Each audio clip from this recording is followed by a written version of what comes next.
Hi, and welcome to Chef Joel's Kitchen. And I am Chef Joel, and I'm in my kitchen.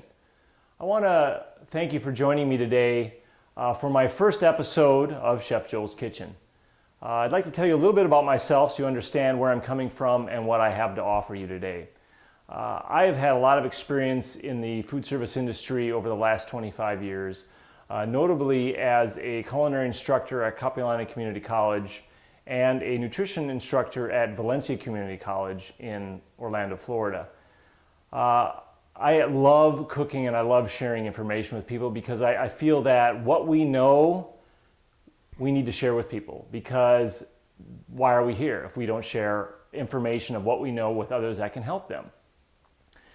I've worked in many different types of restaurants, from small to large, and the best place I worked is the most magical place in the world, and that's Walt Disney World Resorts.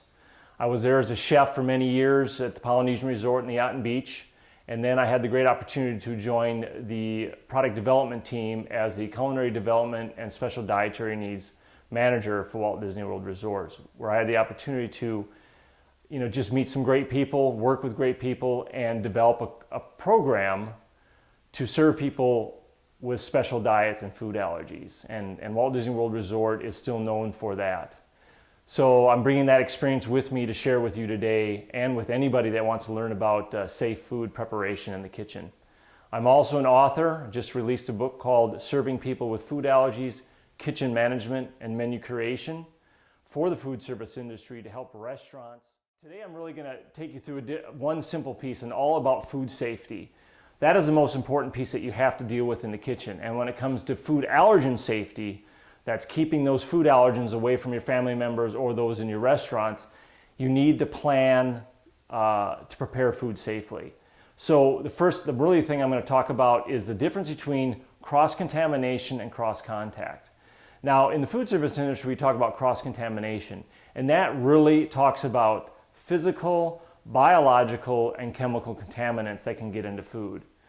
If it's any biological contaminant, that can be killed by either cooking the food properly to the proper temperatures. So that's the main thing about cross-contamination when it comes to biological. Now, cross-contact is the term that is used in the food allergy realm. And when it comes to cross-contact, all it takes is touching a food that has an allergen to a food that does not contain the allergen, or have a contact surface such as a cutting board to where that food is on there and then it's not properly cleaned, and that allergen will touch the next food, which will be served to the guest. And what you have to remember when it comes to the allergen, which is a protein, it cannot be destroyed by heat or cooking. So it has to be properly washed and cleaned and sanitized, any surfaces, tools, to keep those products, the food, safe. So that's what we're going to talk about. We talked about cross-contamination as more of a biological piece, and cross-contact is something totally different from that.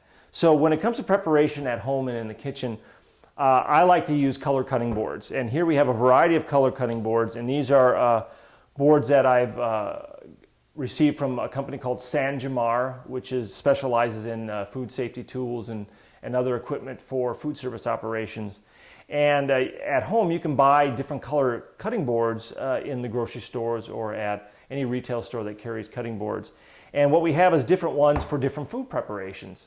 The ones that you really need to be concerned about, of course, is chicken. So if you're using raw chicken, we have a yellow cutting board that looks like chicken. So any raw chicken should be prepared on a yellow cutting board so that you're not preparing any other foods that might be cross-contaminated. And then, of course, washed and sanitized properly and then air dried for the next use. So yellow is for raw chicken. The next one would be raw beef, so meat. So red is a perfect color for that. Anything raw beef, pork, anything that's a raw meat should be prepared on a red cutting board, and then, of course, washed, sanitized, and air dried.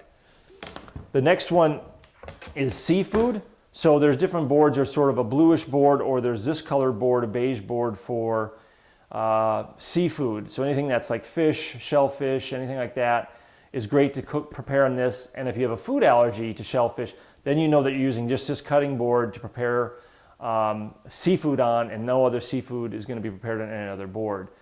If you have a family member with shellfish or seafood allergy, probably not going to be even preparing that at home. But in case you do, have a color cutting board just for that food preparation. And then the other two is you have vegetables and fruits, perfect board, green, for gardening kind of thing. That's why I like the green color.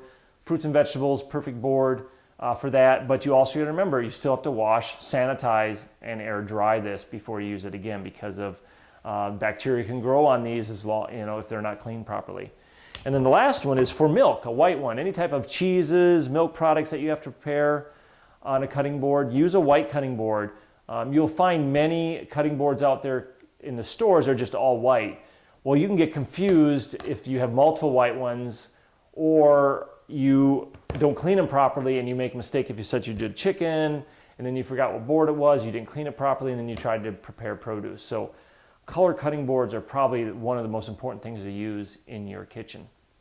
Next thing is cleaning solutions. If you're going to clean something, this is used just for countertops. Don't use them on your cutting boards, but it's always good to wipe everything down after you're done with preparation. Like this countertop here, I would wipe it down, all that, and let it air dry before I put anything else back on that table, so it has time to evaporate any of the chemicals and the smell. Sometimes some people don't really like that, but I do like to use some sandy wipes here to wipe stuff down. And in preparation of food, I love to use rubber gloves. And even though it's, me and my wife, you still have to worry about, bacteria that's on your hands if your hands aren't washed properly at home. And, how many of you actually sit and go ahead and wash your hands thoroughly over hot water, suds them for 10 seconds really well, and then rinse them and wash them and dry them with a single paper towel. A lot of us probably don't do that, but you should do that. That's about sanitation. Gloves. These are non-latex gloves. I don't use any latex in the kitchen. My wife has a sensitivity to latex. So, and you'll find many people do even by wearing them. So these are also the uncoated. So there's usually some of these gloves are coated with cornstarch. And if you have a sensitivity to cornstarch, you're going to have that on your hands. So these are just the non-coated inside, nylon-based gloves. And they're only single use. So I use this anytime I'm preparing raw meats or maybe even vegetables, depending on what I'm really doing. But raw meats, I will always wear rubber gloves. And what's great is you prepare the food, you got gloves on, then you can go ahead, if you're going to marinate foods, you can marinate them with the gloves still on, still touching the raw meat. And then you can just remove those gloves and throw them in the garbage can. And you'll see me use these throughout my presentations by wearing gloves and then washing my hands properly before I go on to the next task. So to review food safety, biggest things is get individual cutting boards to use for different foods, especially raw meats, chicken and beef, definitely, and for vegetables. If you don't want to buy all of them, buy at least 3 different cutting boards for that. Is use sandy wipes to properly clean and sanitize areas after you've done with preparations, and in between raw meats and vegetable preparations, definitely do that. And then wear gloves to handle food, especially ready-to-eat foods, even cheeses and stuff. If you're preparing a cheese tray, think about it. You're touching that cheese and then people are eating that. Were your hands properly washed? That's up to you. If you know you've cleaned your hands properly, you don't have any cuts on your hand, then that might be fine. But still think about wearing gloves. So this is the first session for Chef Joel's Kitchen. If you want to learn more about what I do, go to www.allergiechefs.com to learn more. And I look forward to seeing you back here at Chef Joel's Kitchen, where you can feel safe about the food you eat. Have a great day.